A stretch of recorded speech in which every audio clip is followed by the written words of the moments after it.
All right. Okay, so I guess we should quiet down. Pretty hot today.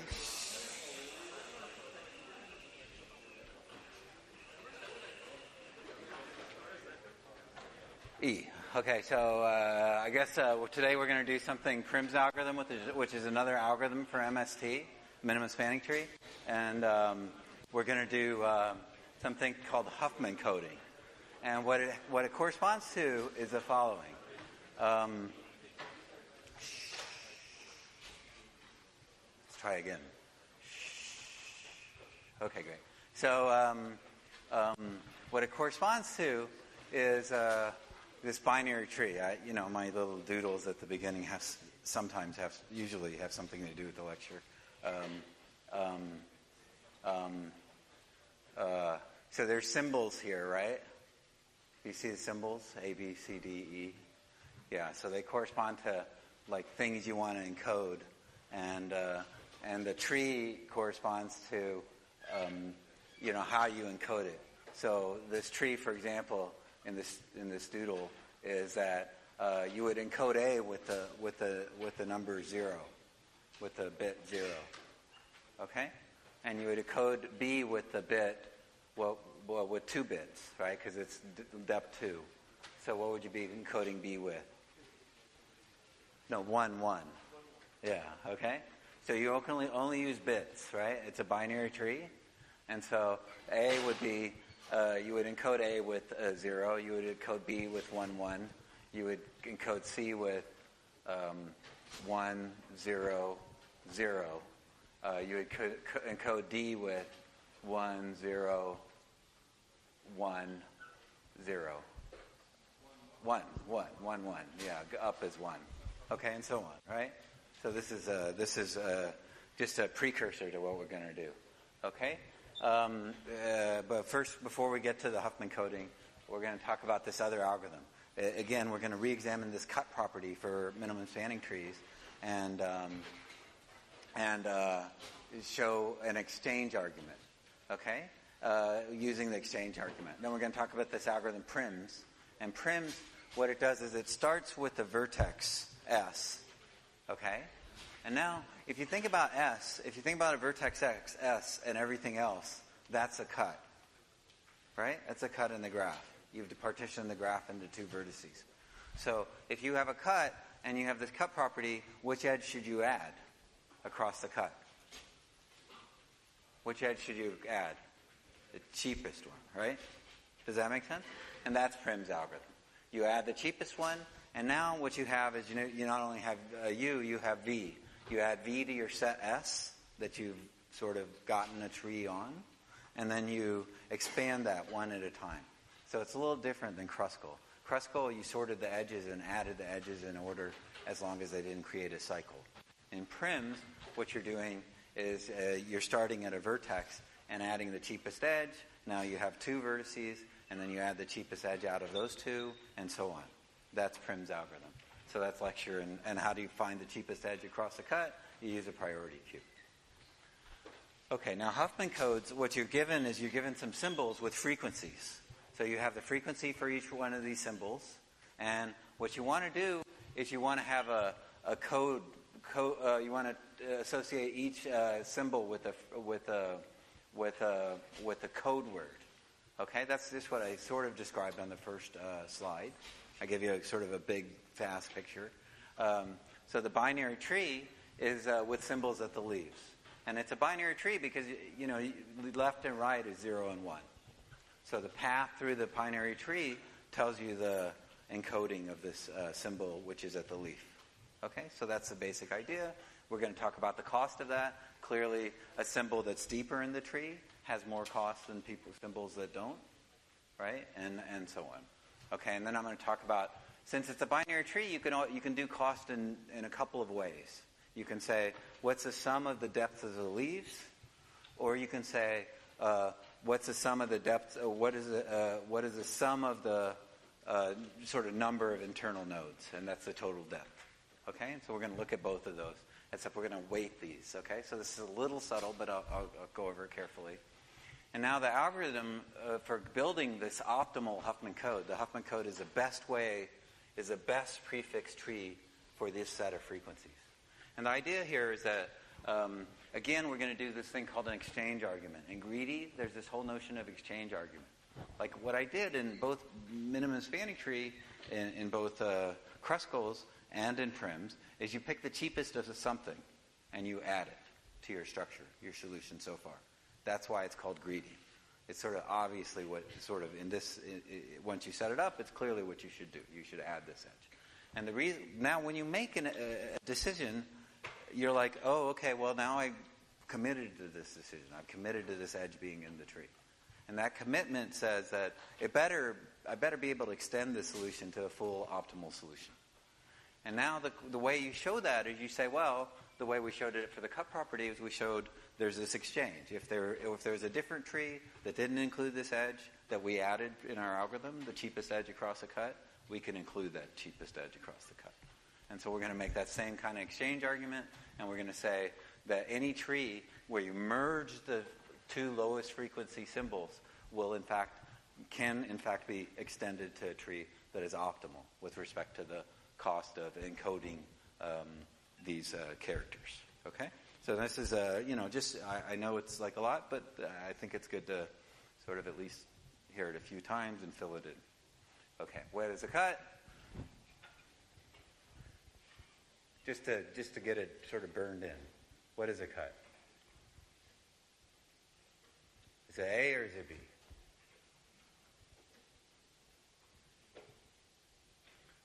A and B. Okay, so they're both, says that we sometimes talk about it either way. It's a set of edges whose removal disconnects the graph. That's a cut. Or a partition of the graph into two pieces and all the edges between them. Both of them are, we might use either. Okay? So here's this cut. That's a cut, right? Yeah, sometimes we write it like this. Sometimes you might write as the edges out of this set, S. That's what we're doing here. Okay? Okay, so you're right. So sometimes we may just say this set of edges forms a cut, right? They're sort of the same thing. They're the same thing. Okay, so now we can look at our proof again for the cut property. Any edge of minimal weight in a cut is in some MST. And this was the argument. We said, look, if we have a cut, right, a partition of the vertices, there must, for some, and that edge E is the cheapest edge in the cut, there must be a path between its endpoints. So there must be an edge across this cut. Then we know the weight of this edge compared to that edge is no larger. I mean, the weight of that edge is no larger than the weight of this edge, because that is the smallest edge in the cut. Okay? So now we can just replace it, and now it still has n-1 edges because I dropped an edge and added an edge, and it's still connected. So since it's still connected, and it has n-1 edges, do we know it's a tree? That's one of these properties. n-1 edges and a connected means it's a tree. It means it has no cycles. Yeah.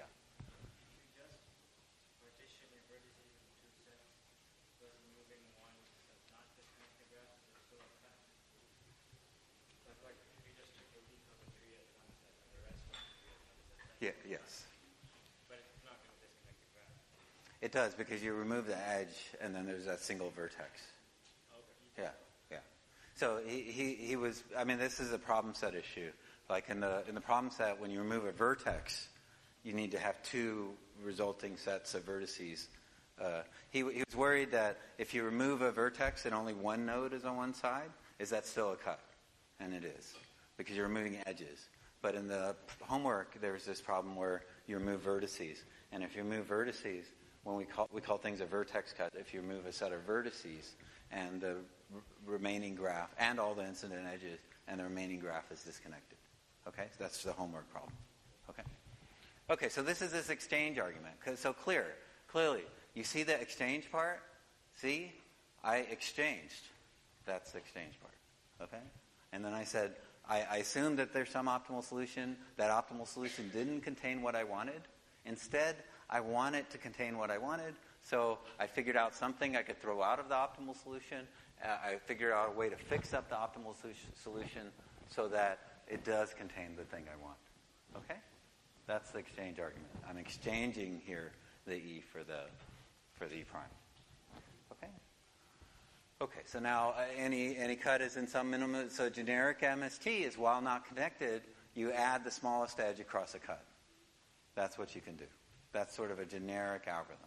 And that's what Kruskal does, because every time you add the cheapest edge so far between components, any component forms a cut, adding the cheapest edge across that cut is safe.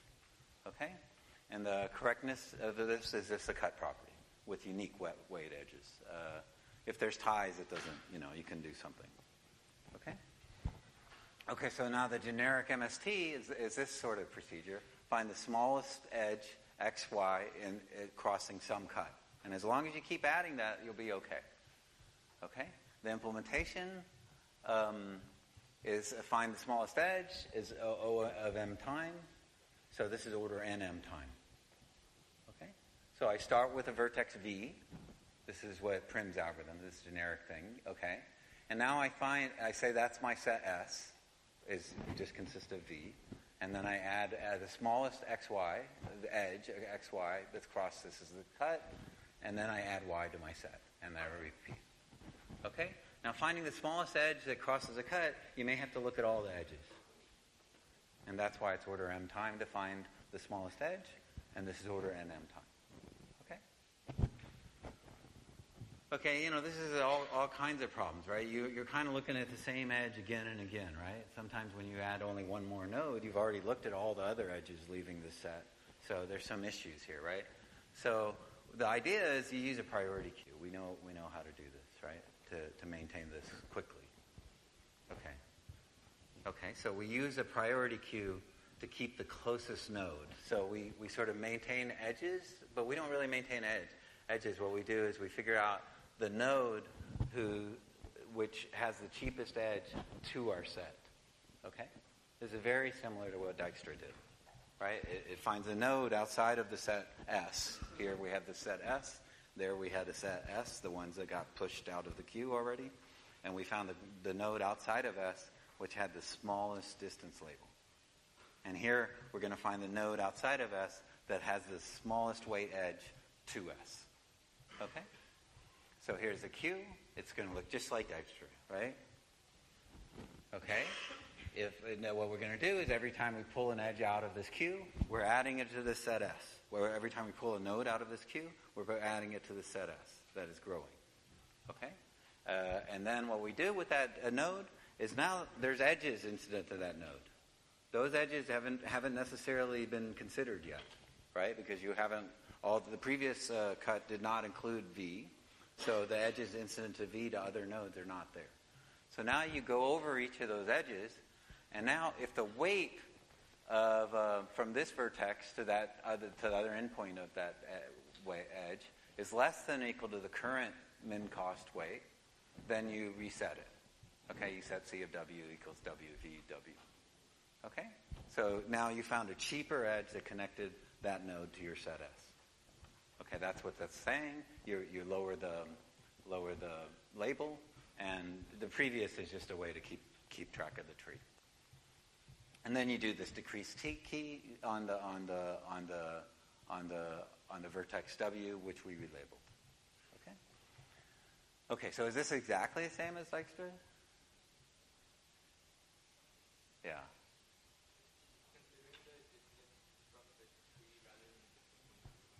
Yes. Okay. He's saying it's almost the same. Dijkstra says, what we're doing for Dijkstra is we're doing something slightly different. It's always good to sort of try to understand the old one with respect to the new one. The old one said, I'm trying to find the shortest distance to W. So I take the distance to V and add the length of this edge. Okay? That's not what this is doing. This is saying, I want to find the cheapest edge to connect into the set that I have. And that's why you don't add the C of V for the original endpoint. Okay? So that's the whole thing. And now the runtime is no different, though. I mean, the runtime is exactly the same, right? Each time you process each edge once, right? Or twice from either side. So the number of the number of inserts is the number of vertices. The number of decreased keys is the number of edges. Okay?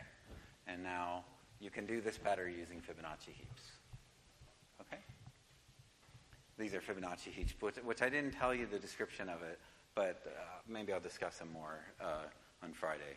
I promised you path compression on union find, just because the way the discussion, 2 reasons. The way the discussion worked out is I wanted to get the Huffman coding, so I'm going to move that to Friday. So, but you'll see some idea that reflects what happens in Fibonacci heaps, the type of analysis to get Fibonacci heaps to work. Okay, so now we're going to talk about the second thing, this Huffman coding, which is you've done this, or maybe you've done this. You know what compression is, right? You take a big file, you want to make it shorter, right? You see compression every day when you're watching your videos, right? You get that's one form of compression, but that's lossy. That might be lossy. You may not have the original pictures, but in some sense, for a file, you better have the whole file. It better be correct. Okay, so you better reconstruct the file. So I have a really long file, and I want to make it shorter, right? That's the idea of compression.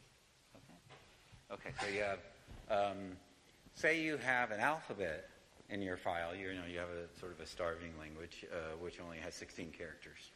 Okay, so you can clearly encode these characters with 4 bits, right? Now we love bits, right? We understand bits. We're not Roman anymore.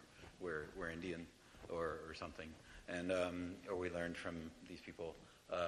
So there's 4 bits for a character. Gives you 2 to the 4, which gives you 16 possibilities, which gives you an encoding. So if you have a file with 1,000 characters of this type, you can encode it with 4,000 bits. Does that make sense? Okay, so this is all just review. Okay, so one idea is maybe your file has all A's. Okay? If your file has all A's, then it's fairly easy to encode it. If it's of length 1,000, you just write A, comma, 1,000. It took 4 or 5 characters. Right? If it was all one character, it would be really quite easy to encode. Does that make sense? So, in some sense, this is already done. Does anybody know what Morse code is? Has anybody heard of it? Like when I was a child, there were movies where they would do Morse code, but you've probably never seen one of those.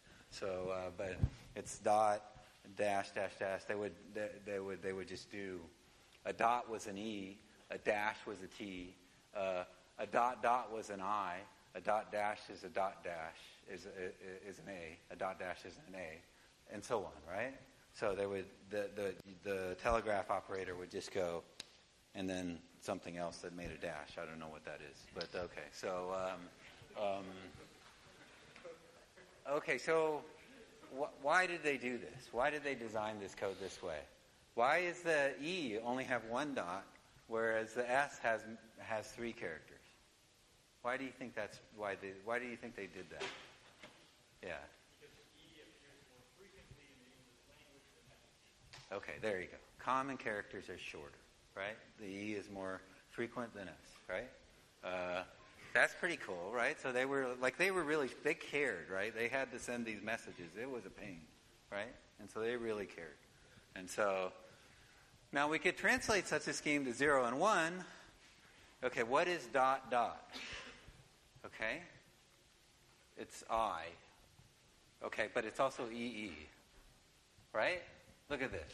Oh no. This is a problem, right? If somebody sends a dot dot, is it the letter I or is it the letters E twice? So this code is ambiguous. Right? This is problematic. Yeah, it's really problematic, right?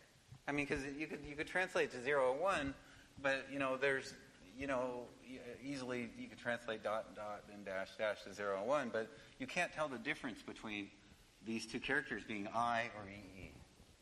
Right? It's a problematic problem. Okay? So in Morse code, they obviously had a solution because otherwise ships would crash into each other. We wouldn't have beaten World War II and stuff would happen, right? It would be problematic. So they used pauses. They had a 3rd character, right, which was pause. Dot, pause, dash, dash. Okay? They would do, if it was EE, they would do dot, pause, dot. Okay? Okay. But we don't have pauses. We only have 2 characters. We are computer scientists. We refuse to go beyond 0 and 1. No, not going to go there. Okay? So what do we do? So what we do is this thing called, we're going to say no code for a letter or symbol can be the prefix of another symbol. Okay? It's sort of you have to parse it for a minute. The problem here is that I's code is a dot. Now, it is a prefix of the code for, E's code is a dot, and it is a prefix of the code for II. So you couldn't tell whether you meant I or you're starting EE. Okay? So we're saying no code is a prefix of another. So let's think about the letters A, B, C, D, and you have code words in 0, 0, 1 star. And let's think about the code that we know and love, right, which is the fixed length code. There's 4 characters. How many bits will we use to represent each character? Excellent.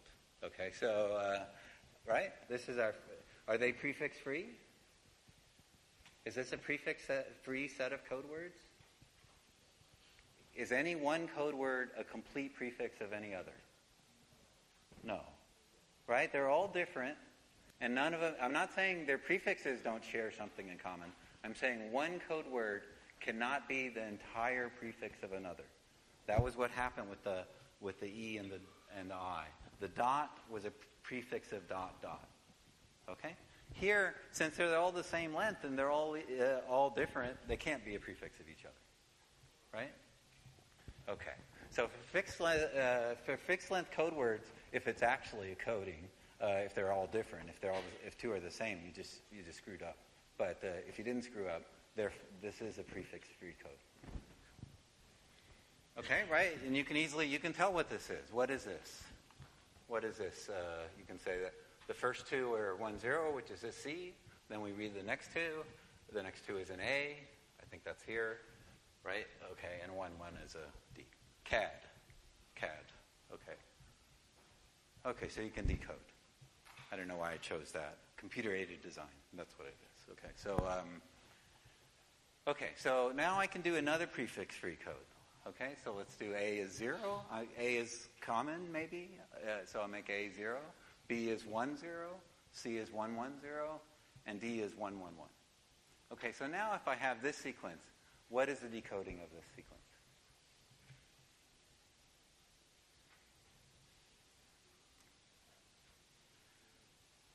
Okay, let's see. Well, we start with a 1, so it's got to be either B or C. And then I say another 1, which means it's C. And then I have the 0. Which means it's C. We start with the 1, so it must be B, C, or D. And then I have another 1, which means it's either C or D. And then it's 0. Right? So the first 3 is a C. And now the next one is what? A 0. A. What's the next one? B. Cab.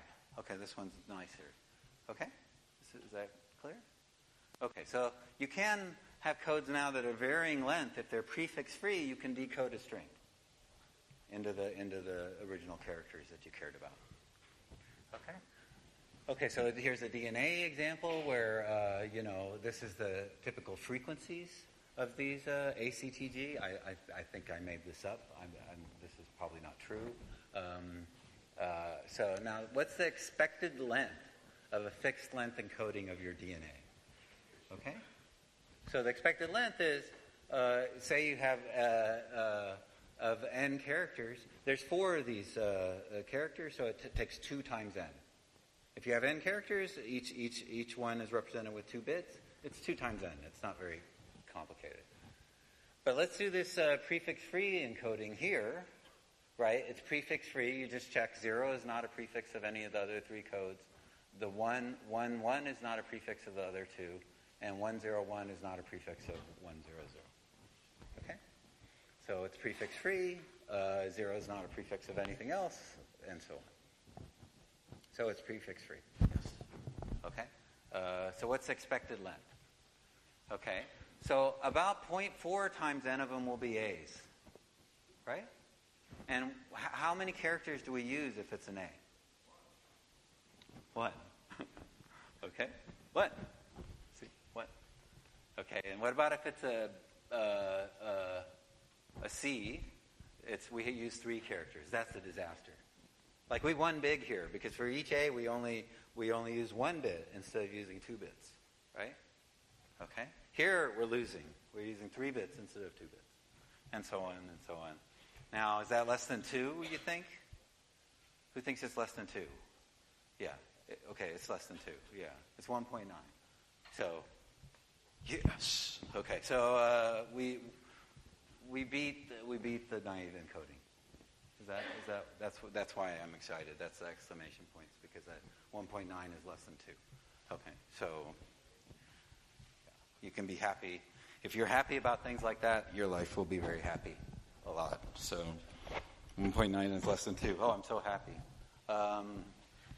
Okay, so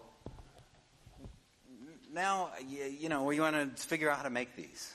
So we're going to put some structure on them. Okay, and I showed you the structure on the very first slide. This particular structure looks like this. For a prefix-free code, if I give you a tree, a binary tree with the leaves at the symbols, that is a prefix-free code, right? Because there's no code word that corresponds to an internal node. Okay, and that code word I just showed you is exactly this code word, right?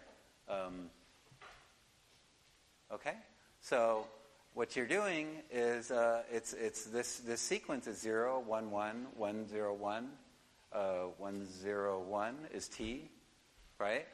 That's A. There's G, right? You go 1, 1. You go, I guess, right from the stage. Is it stage right or audience right? Okay, right. And then what's the next one? 1, 0, 1. That's T. That's C. Oh, I did it wrong. Okay, and T. Okay, so I think I reversed these two. AC, AG, TC. Okay? Do you see the correspondence? Okay. Okay, so what I'm saying here is that a binary tree does correspond to a prefix tree code. Because why can't this code word be a prefix of this code word? Because they're the same length and they're different, right? They differ in this bit, right? Why can't this one be the prefix of anything? Because the 1, 1 here has no descendants. So no other symbol will have 1, 1 to start with. All the other symbols start with something different at this level. Okay? So a binary tree corresponds to a prefix-free code. Now the question is the other way. Does a prefix-free code always correspond to a binary tree? Are they really just exactly the same thing? And the answer is yes. So first of all,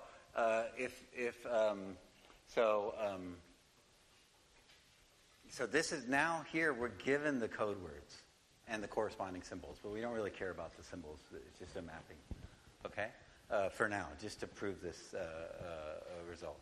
So if your code words consist of the empty string, what are you encoding? Just one character, right? Basically, or nothing. Okay. Otherwise, what you do is for the set of these are code words, right?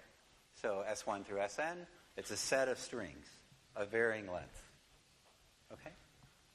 So what we do is we look at all the strings that start with 0, and then we strip off the 0, and we get a new subset of strings. Okay? And then you look at all the strings in your set that start with 1, and we strip off the 1, and we get a new set of strings. So now you see how to make the binary tree. The root corresponds to all the strings. The left subtree corresponds to all the strings that start with a 0. And the right subtree correspond to all the strings that start with a 1. Okay? So now you see why there must be a binary tree. This is how you build the binary tree. It looks like that, right? So at some point, maybe your set of strings you're working with are these strings. So the ones on the left, you're stripping off the 0 at the beginning, and you're looking at these two strings. The ones on the right, you're taking all the strings in the set up here, 0, 0, 0, 0, 0, 1, and 1, you're stripping off the 1, and then making the empty string. And that would correspond to a leaf in your tree. Once you get to the empty string, you just write down, that's a leaf. Okay?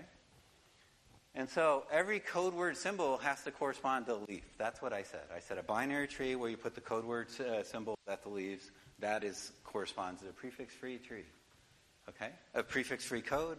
Now I want to say every prefix-free code will then put the symbol, the actual final symbol at the leaf. And that's because let at some point in the tree you followed this path 0, 1, 0, 1, right? And all the strings that you have here, they correspond to strings that started with that prefix. Okay?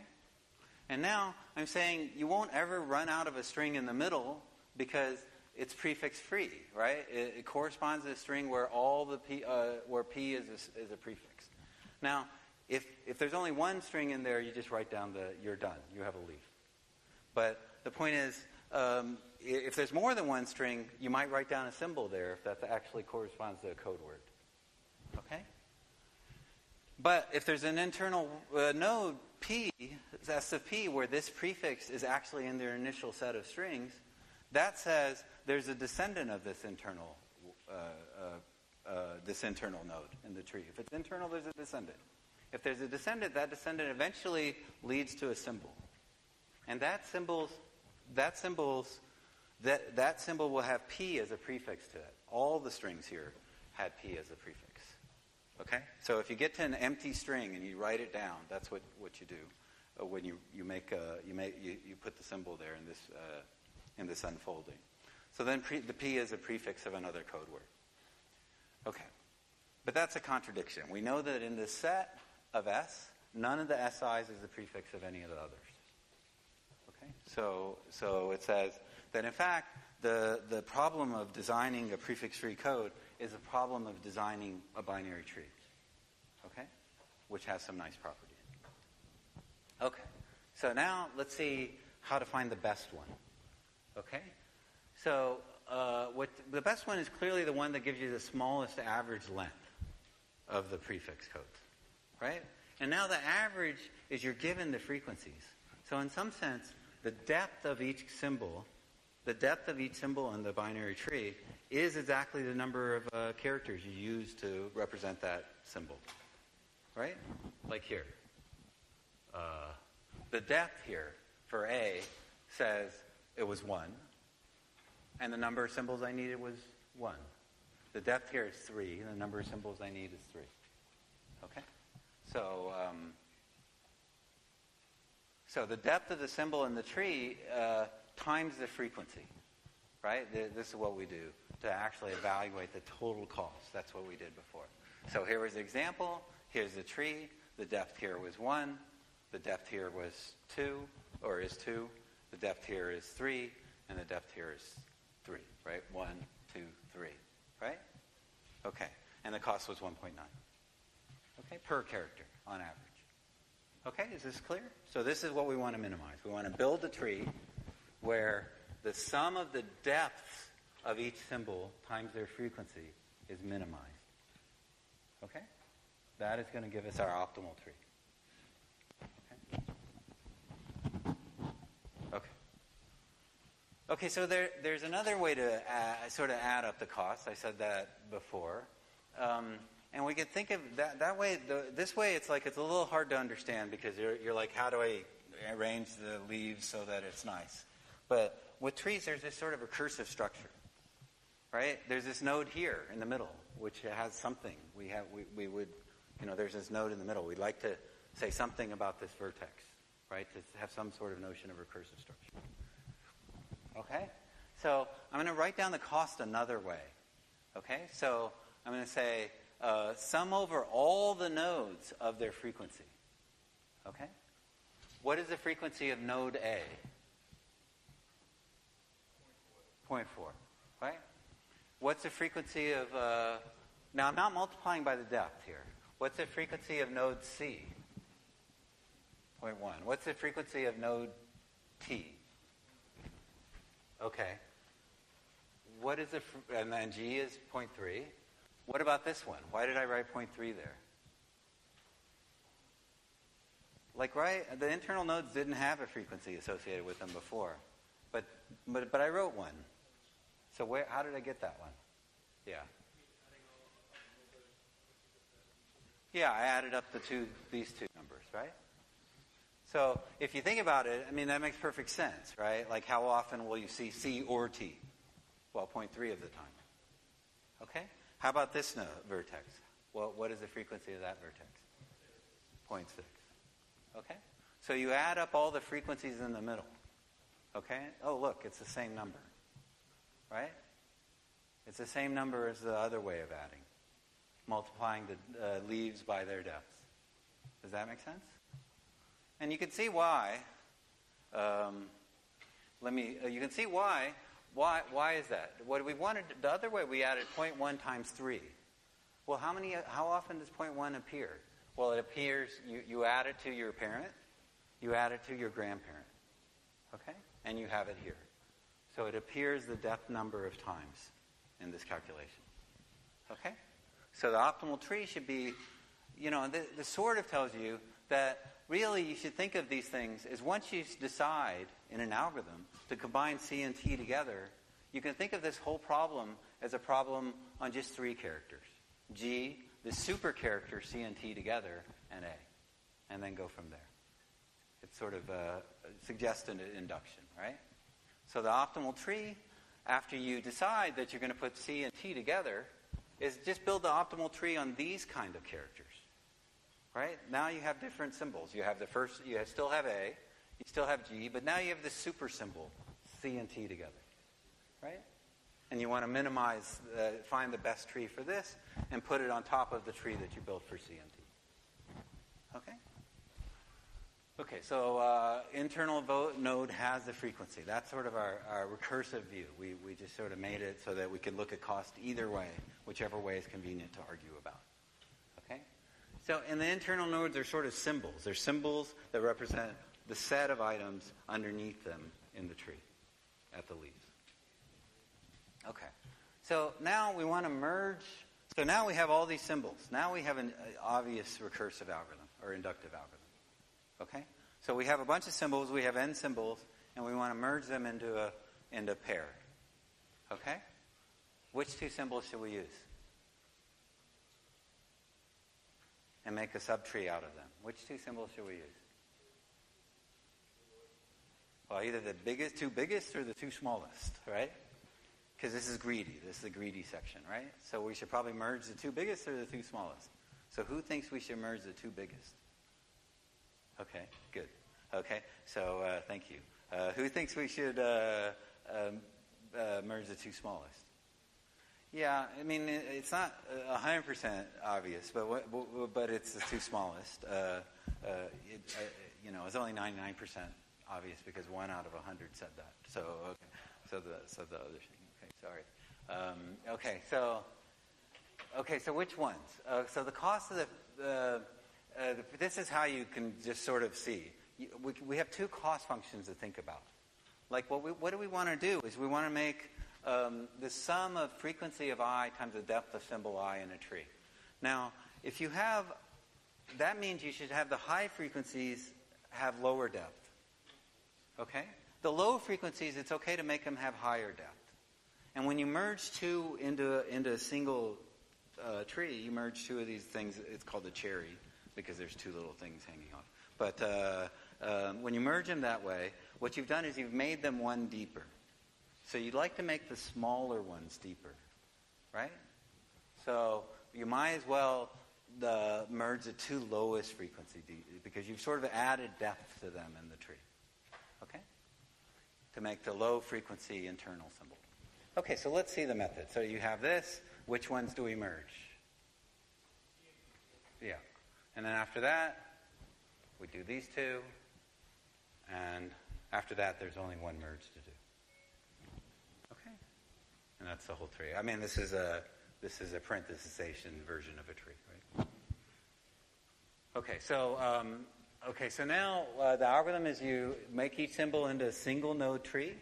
So that now you recurse. That's the whole notion. Now the real way you can say, okay, when you go from here to here, that's fine. But the notion now is that, well, the cost is going to be whatever this plus the cost of this tree. That's what cost 2 says. Okay? So that says it's a nice way to look at the cost, this recursive cost. This way of looking at the cost sort of tells you what greedy should do. You should try to minimize the depth of the high frequency, or you're okay to make the low frequencies deeper, so you merge them. Okay, so make each symbol into a single node tree. While there's more than one tree, you merge the two lowest frequencies into a new tree. So this is what we just did. So these are these two, we did this, and then we did. Okay. Now again, what do we use when we get this priority queue is very useful, right? So we can use a priority queue at any point in time to figure out which ones to merge, right? We put every symbol in the priority queue, we pick out the two smallest one, we merge them, we put them back in the priority queue. Okay? So now what's the correctness? It's this exchange argument that you could have done this. Like after one point, I'm done, right? Once I'm done here, I'm committed.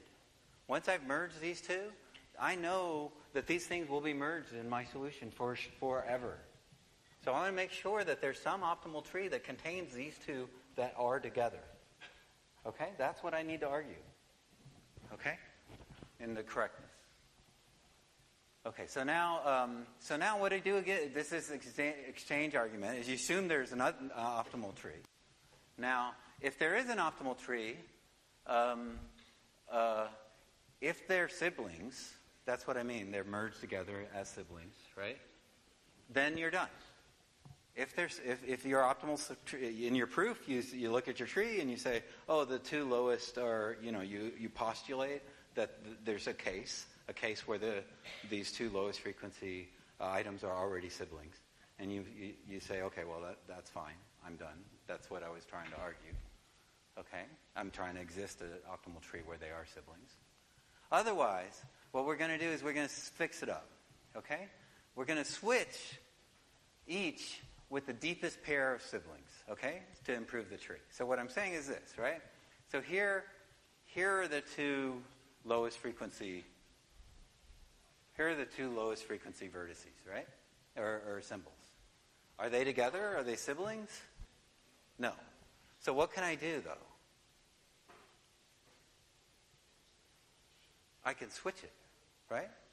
I didn't care. These symbols don't mean anything. They're not larger or smaller. They're just like, I could put them anywhere, right? So what I could do is move this guy over here and move this guy symbol over here, right? So now, if this is deeper, right? Okay, switch each pair. What we do is we find the deepest pair of siblings. The deepest pair of siblings. So this is the deepest one in the tree. Okay? And now I'm going to say they're not the lowest frequency tree ones. So I'm going to put both of my lowest frequency ones here. Now this guy, is it deeper than this guy? I mean, is it deeper? This is it deeper in the tree than here? No, because this is the deepest pair. Right? Okay.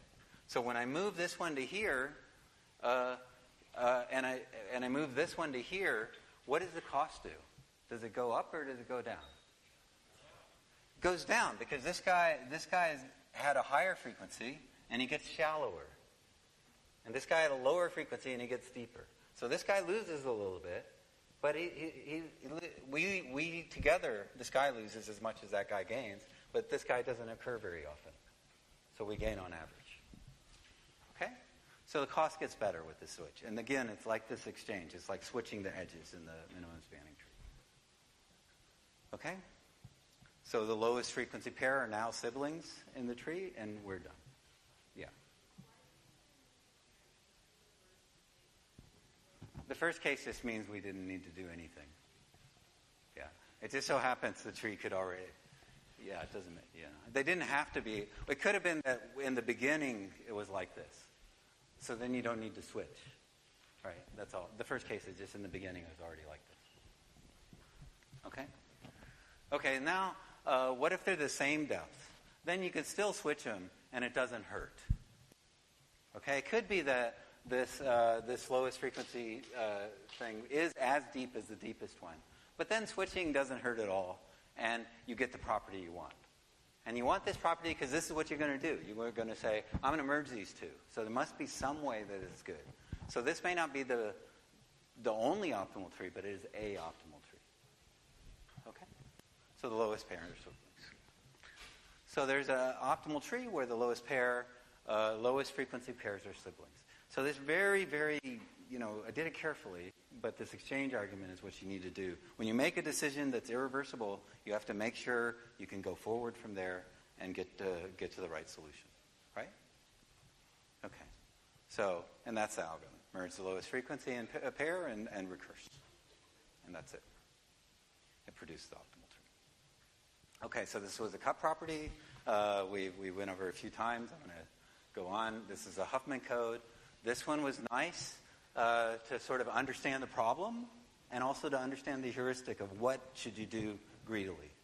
You should merge the two lowest frequency things because you don't mind if they're deeper, because the frequency cost is you're adding depth when you merge two, and so you don't mind merging them. And the sum of the frequencies of the internal nodes, this other way of setting up the cost, sort of leads to the analysis of this algorithm. Okay? Okay. So I'll see you on Friday.